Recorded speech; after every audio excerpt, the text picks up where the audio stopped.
আলহামদুলিল্লাহি রাব্বিল আলামিন ওয়াসসালাতু ওয়াসসালামু আলা সাইয়্যিদিল মুরসালিন ওয়া আলা আলিহি ওয়া আসহাবিহি আজমাইন। বাংলাদেশ জামাত ইসলামী গাজীপুর জেলার আজকের এই ঐতিহাসিক কর্মী সম্মেলনের সম্মানিত প্রধান অতিথি, বাংলাদেশের 18 কোটি মানুষের হৃদয়ের স্পন্দন, বিশ্ব ইসলামী আন্দোলনের অন্যতম পুরোধা ব্যক্তিত্ব, বাংলাদেশ জামাত ইসলামের সংগ্রামী সেক্রেটারি জেনারেল জনাব অধ্যাপক মিয়া গোলাম পরওয়ার ইতিমধ্যে আপনাদের সামনে বক্তব্য পেশ করেছেন।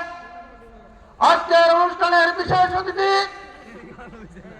বাংলাদেশ জামাত ইসলামীর কেন্দ্রীয় নির্বাহী পরিষদের অন্যতম সদস্য, ঢাকা উত্তর অঞ্চলের সম্মানিত অঞ্চল পরিচালক জনাব অধ্যক্ষ মোহাম্মদ ইজ্জতুল্লাহ সহ সম্মানিত অতিথিবৃন্দ, সংগ্রামী নেতৃবৃন্দ, জাতির জাগ্রত বিবেক সাংবাদিক বন্ধুগণ, আইন শৃঙ্খলা রক্ষার দায়িত্বে নিয়োজিত সদস্যবৃন্দ, সংগ্রামী গাজীপুরবাসী, আসসালামু আলাইকুম রাহমাতুল্লাহি ওয়া বারাকাতুহু। সংগ্রামী গাজীপুরবাসী, আজকে বাংলাদেশ জামাত ইসলামের এই ঐতিহাসিক কর্মী সম্মেলনে প্রথমে আমি আমাদের নেতৃবৃন্দকে প্রাণঢালা অভিনন্দন জানাই, প্রধান অতিথিকে প্রাণঢালা অভিনন্দন জানাই, ফুলের শুভেচ্ছা জানাই, যিনি গাজীপুরের এই ঐতিহাসিক কর্মী সম্মেলনে প্রধান অতিথি হিসেবে উপস্থিত হয়ে এই সম্মেলনকে সাফল্যমণ্ডিত করেছেন, এই সম্মেলনের শোভাবর্ধন করেছেন। গাজীপুরবাসীর পক্ষ থেকে আমাদের প্রধান অতিথি সহ অন্যান্য অতিথি নেতৃবৃন্দকে প্রাণঢালা অভিনন্দন এবং ফুলের শুভেচ্ছা। সংগ্রামী ভাই এবং বন্ধুগণ,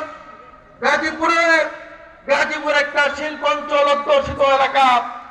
আমরা লক্ষ্য করেছি 5 আগস্টের যে বিপ্লব সাধিত হলো, এই বিপ্লবের মূল মন্ত্র ছিল বৈষম্য মুক্ত একটি সমাজ প্রতিষ্ঠা করা। এই 5 আগস্টের বিপ্লব ছিল চাঁদাবাজ মুক্ত একটি দেশ করা। কিন্তু আমরা লক্ষ্য করলাম এক চাঁদাবাজ দেশ থেকে বিতাড়িত হয়েছে, আর এক চাঁদাবাজের আবির্ভাব হয়েছে। আমরা লক্ষ্য করেছি মিল কারখানায় চাঁদাবাজি চলছে। দেশবাসী জানে কারা চাঁদাবাজি করছে। আমরা গাজীপুরের আজকের ঐতিহাসিক কর্মী সম্মেলন থেকে উদাত্ত আহ্বান জানাতে চাই, প্রিয় ভাইরা আমার, আমরা ওই চাঁদাবাজদেরকে বয়কট করবো আগামী দিনে ইনশাআল্লাহ।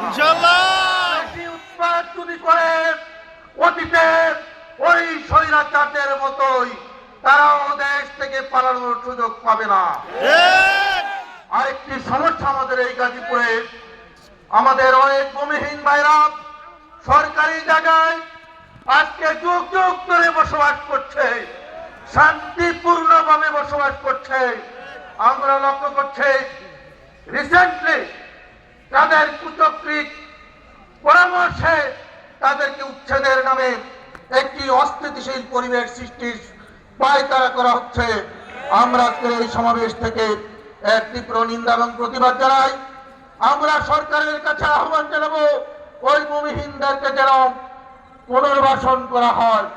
আমরা আমাদের প্রধান অতিথি আছে, ওনার কাছে আমরা আবেদন জানাবো এই ব্যাপারে উনি ওনার সুচিন্তিত বক্তব্য আমাদেরকে জানাবেন, এবং আমরা সরকারের কাছে ওই আহ্বান রেখে গাজীপুরবাসী আজকে যারা এই সম্মেলন সাফল্যমণ্ডিত করার জন্য সংগ্রাম করেছেন, চেষ্টা করেছেন, সাধনা করেছেন, নেতৃবৃন্দরা অত্যন্ত পরিশ্রম করেছেন, সকলকে প্রাণঢালা অভিনন্দন জানিয়ে আমি আমার কথা এখানে শেষ করছি। আসসালামু আলাইকুম ওয়া রাহমাতুল্লাহি ওয়া বারাকাতুহু। বাংলাদেশ জিন্দাবাদ, বাংলাদেশ জামাত ইসলামী জিন্দাবাদ।